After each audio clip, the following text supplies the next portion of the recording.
I stared at the glossy resort brochure Rebecca slid across the mahogany dining table, my practiced smile never faltering. Inside was a handwritten note detailing my accommodations, separate from the rest of the family. We're staying at the Grand Palms Resort, Rebecca announced, her diamond tennis bracelet catching the light as she gestured. You'll be at the Sunset Motel about 15 minutes away. It's practical. My name is Nora, and for 7 years I've been the Mitchell family's favorite punching bag. The motel looks cozy, I said, examining the grainy photo of a dingy building that time forgot. Bonnie snickered into her wine glass. At least you're invited this year. Austin, my husband, suddenly found his roast beef fascinating. Not once did he look up to defend me. It's all we could manage with the budget, Rebecca continued, her voice dripping with false concern. The resort rooms are quite expensive, 4,000 a night for the oceanfront suites we've booked, which you're paying for with our joint account, I noted pleasantly. The table went silent. Austin's fork paused midway to his mouth. Well, it's a family vacation, Rebecca recovered smoothly. Austin contributes what he can. Of course, I nodded, taking a sip of water. And I'm grateful to be included. Luca, Austin's brother at least, had the decency to look uncomfortable. The motel has a pool, he offered weakly. A puddle with chlorine, Bonnie corrected, not bothering to lower her voice. You understand, don't you, Nora? Rebecca reached across to pat my hand. Family comes first. The Mitchell name carries certain expectations. Absolutely, I agreed, watching Austin's shoulders relax at my compliance. 7 years of this, the whispers at Christmas parties, the accidental exclusions from photos, the constant reminders that I married up while bringing nothing to the table. I smiled wider, raising my glass. To family. They clinked glasses, relieved at my submission. If only they knew. They thought I was the same woman they've always mocked. I almost feel bad they don't know who I am now. The key card to room 118 at the Sunset Motel stuck twice before the light finally blinked green.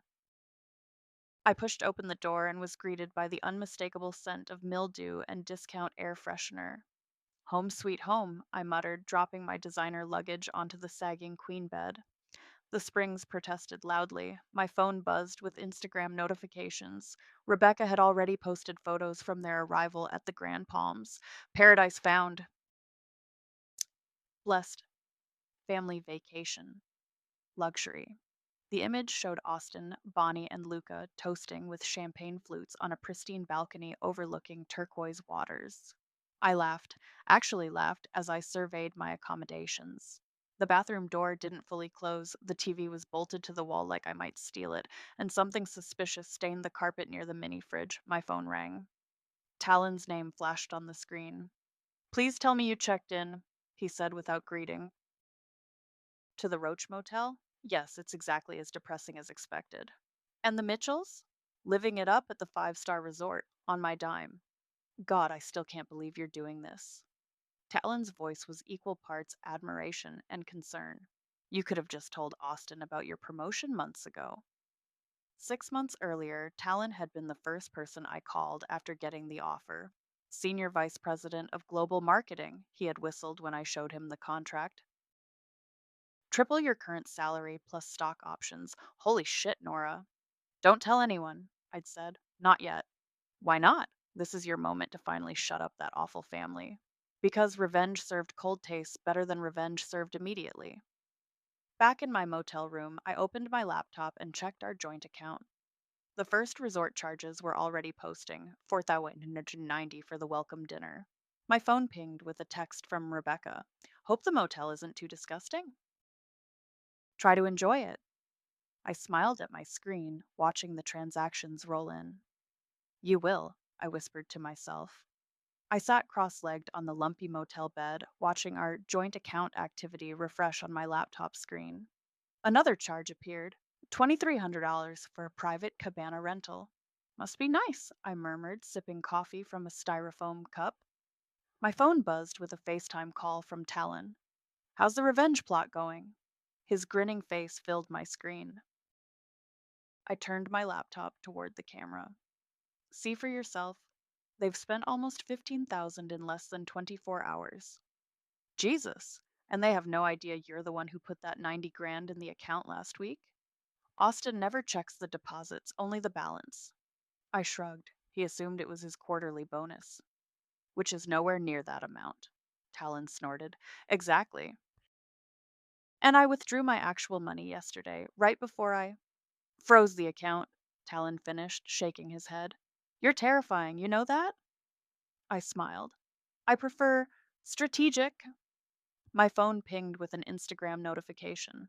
Bonnie was live streaming from a poolside lounge. I switched over to watch. Just another day in paradise, Bonnie's voice purred as she panned across their private cabana, lingering on the champagne bottles and ice buckets. Some people save all year for one day here. We're staying the week. That's my money she's bragging about, I told Talon, switching back to our call. When are you planning to spring the trap?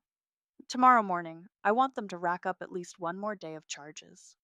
And where will you be when it all goes down? I glanced at the first class ticket on my nightstand. Somewhere they can't reach me. You're not having second thoughts, are you? I thought about the Christmas when Rebecca forgot to set a place for me. The time Austin let his mother call me a gold digger without defending me. The years of subtle jabs about my middle class background. Not a single one. On my phone, Bonnie's live stream suddenly buffered, then froze. Poor connection at a five-star resort? I smirked. Enjoy it while it lasts. The resort's lobby gleamed with marble and gold accents as I strode through it, designer sunglasses hiding my eyes. The receptionist looked up with a practiced smile. Good morning. How may I help you? I'm here to see the Mitchell party. Austin Mitchell. Her fingers tapped at the keyboard. Of course. They're in the Ocean View suite. Would you like me to call up? No need. I smiled. I'm a surprise. The elevator doors opened onto the penthouse floor with a soft chime. I followed the sound of laughter to suite 12-4 and knocked. Austin opened the door, his smile vanishing instantly. Nora, what are you?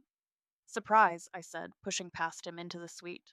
Rebecca sat on the balcony with Bonnie and Luca, mimosas in hand. Their conversation died when they spotted me. Nora? Rebecca's voice was sharp. We didn't expect you. Clearly. I gestured to the room service cart loaded with breakfast pastries. Looks like quite the spread. Bonnie shifted uncomfortably. We would have invited you, but. But what? I interrupted. But I'm staying 15 minutes away in a motel where the shower runs brown for the first 30 seconds? Austin approached cautiously. Honey, is everything okay? Funny you should ask. I pulled out my phone and opened the banking app. I just got the strangest notification. Rebecca stood, smoothing her silk robe. This is a family vacation, Nora. If you're upset about the accommodations, your card was declined at the front desk, I continued, addressing Austin. All of them, actually. The color drained from his face. That's impossible. We have plenty of. The account's frozen. I smiled. Suspicious activity. Unfreeze it, he demanded. I can't. The bank needs to verify the source of the $90,000 deposited last week. Austin's eyes widened. What 90,000? My 90,000? I removed my sunglasses. From my new job, Senior Vice President of Global Marketing at Apex Industries.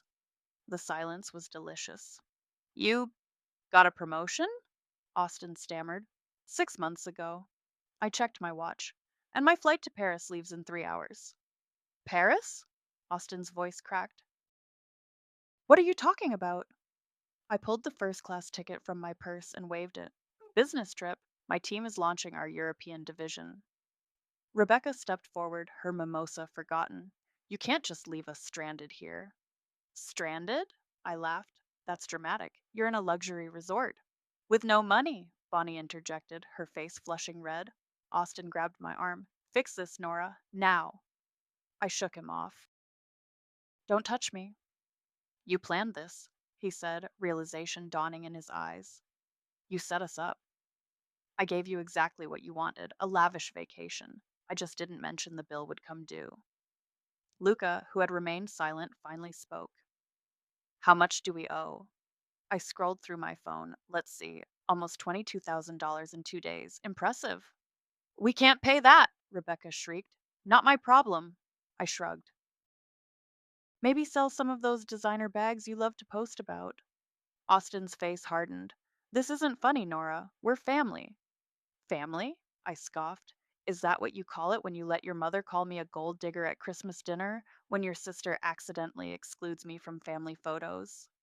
That's not fair, Bonnie started. Neither is treating me like an ATM for 5 years. My voice echoed through the suite. I've paid for 3 vacations, 2 cars, and your mother's medical bills, and not once did any of you say thank you. The room fell silent. Outside, waves crashed against the shore. I didn't know, Austin whispered. You didn't want to know. I checked my watch again. My car's waiting. You can't leave us like this, Rebecca pleaded. I reached into my purse and tossed a prepaid debit card onto the coffee table. There's $500 on that. Enough for a budget flight home. 500? Bonnie gasped. The hotel bill alone is, like I said, sell a bag. I walked to the door, then turned back. Oh, and Austin?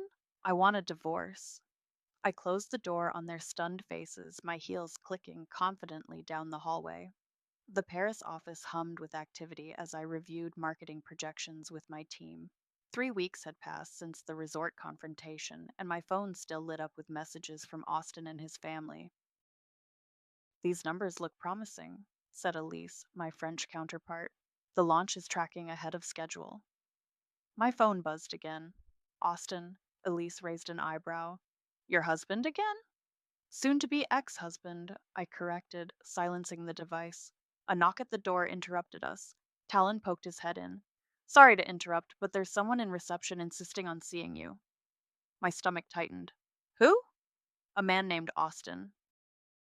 Says he's your husband. The conference room fell silent.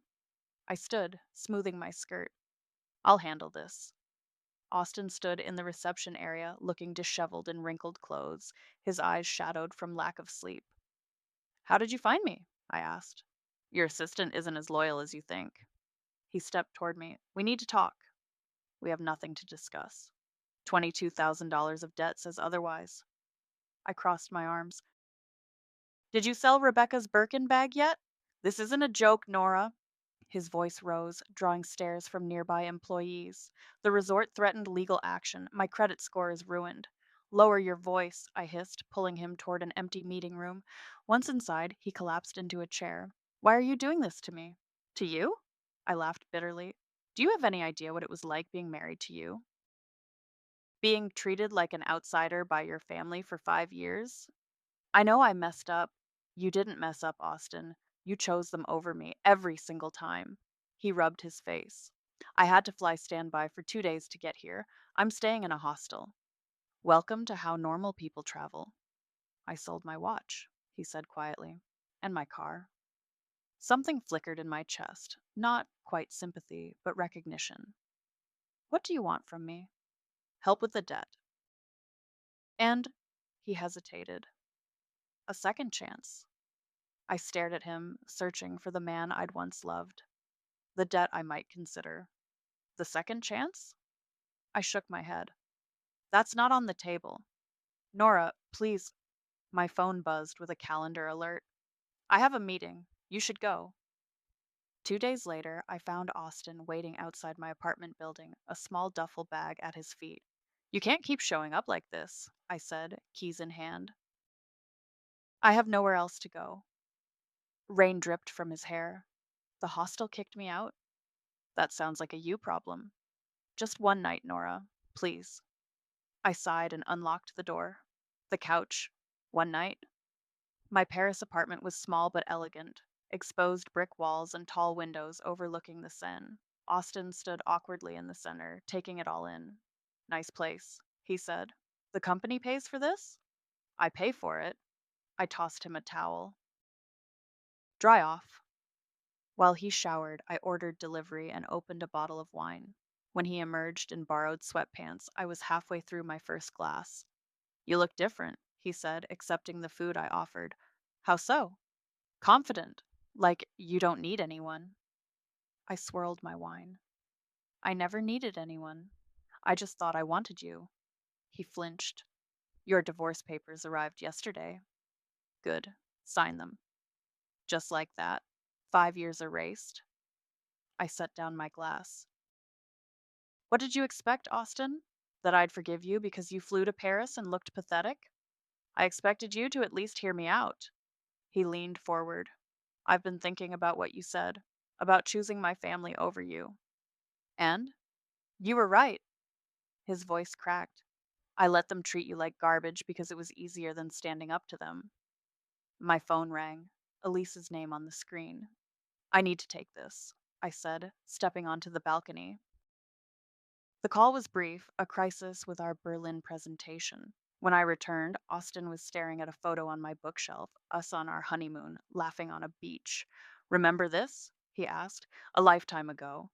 We were happy once. We were. He set down the photo. I called my mother yesterday. Told her I wouldn't be speaking to her until she apologizes to you. I blinked in surprise. What did she say? She hung up. He smiled sadly. But I meant it. I studied his face, searching for deception, and finding none. One night, Austin, I repeated, but my voice had softened. Just one. Morning light streamed through the windows as I sipped coffee on the balcony. The door slid open behind me. I made breakfast, Austin said, offering a plate of slightly burnt toast. I accepted it with a small smile. You still can't cook.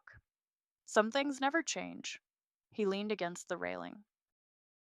Though some things do. My phone buzzed with an email notification, the resort bill, paid in full.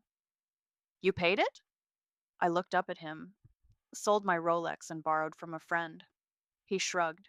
It was my debt to pay, not yours. I set down my coffee. I was going to handle it. I know, but I needed to fix something on my own. We ate in comfortable silence until he spoke again. I have a job interview today. Teaching position at an international school here. You're staying in Paris? I'd like to. His eyes met mine. Not with you. I understand that's over, but I need a fresh start away from my family. I nodded slowly. The apartment across the hall is for rent. Are you suggesting we be neighbors? I'm suggesting you need a place to stay that isn't a hostel. He smiled, then reached into his pocket and pulled out folded papers, the divorce documents, signed. I signed them, he said, placing them on the table. You deserve to be free. Something unexpected tightened in my chest. Thank you. I also called Rebecca and Bonnie, told them they owe you an apology. And? Rebecca hung up. Bonnie cried. He shook his head. They'll come around or they won't. Either way, I'm done letting them dictate my life. I studied him.